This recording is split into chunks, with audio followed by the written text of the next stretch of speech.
Hi guys. So with all this pandemic stuff going on, it gets a little hard to get out and shoot. So finally I've decided that I'm going to take a trip out to Montana, and I'm going to kind of get out in the wilderness so there shouldn't be a lot of people. And I'm just going to get out and shoot and have some time off and enjoy myself. So my gear kit has kind of changed a lot in the last couple of months, and I haven't actually gone on a trip with the current gear setup I have. And I thought it might be kind of fun to show you guys what I do for my travel kit. So let's get started.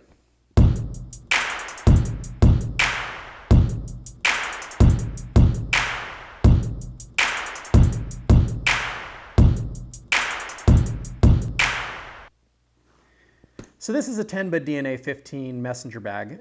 It is my favorite camera bag of all time because it is just ridiculous the amounts of stuff I can fit in this bag. It's not particularly big. It's designed to fit a 15-inch laptop and a DSLR, but I managed to pack it full.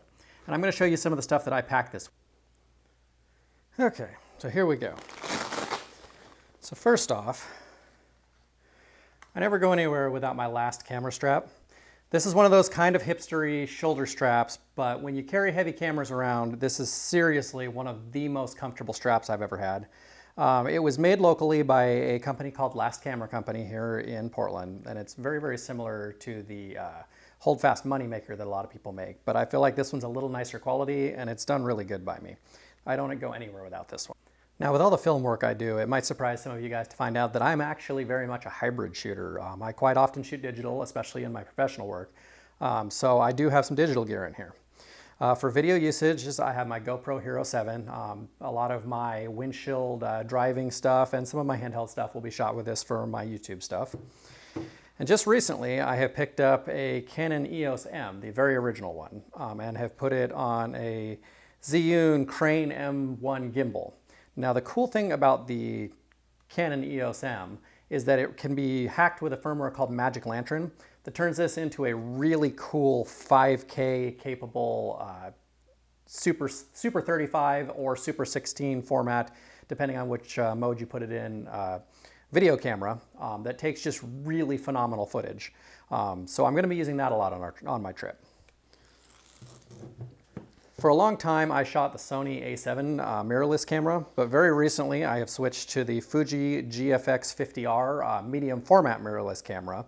And I have a lot of adapted lenses. Surprisingly, a lot of the full frame lenses will actually cover the medium format sensor since it's a 4x3 sensor.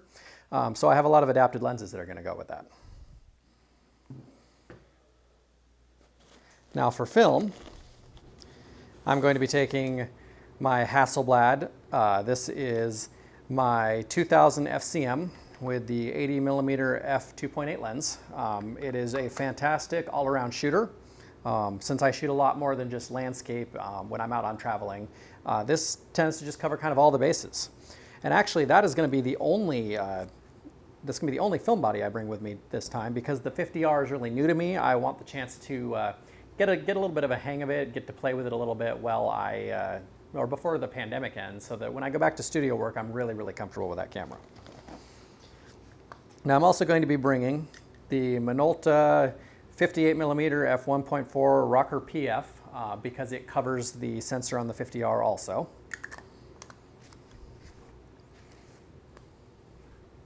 And I'm also going to be taking a Yashica 28mm f2.8 that covers the sensor on the GFX to kind of give myself a little more of a wide angle. For film choices, I'm going to be taking a couple of Pro packs of E100 Ektachrome slide film. And then to try it out, a couple of rolls of the brand new Acros. Actually, this is the original Acros, but I'm going to be taking Acros 2 along with me as well. And then you don't see it in this because I usually stick it in one of the side pockets, but I'll also be taking along my DJI Mavic Air, not the new Mavic Air 2, but the original one for drone footage. Also, I tend to just stuff the top of the bag with a ton of random rolls of film, usually expired, just for stuff to play with. It's a little easier to shoot around and not have to worry about whether it comes out good. I can just use it for kind of fun, candid stuff. Anyway, so that's what I'm carrying for my trip to Glacier National Park.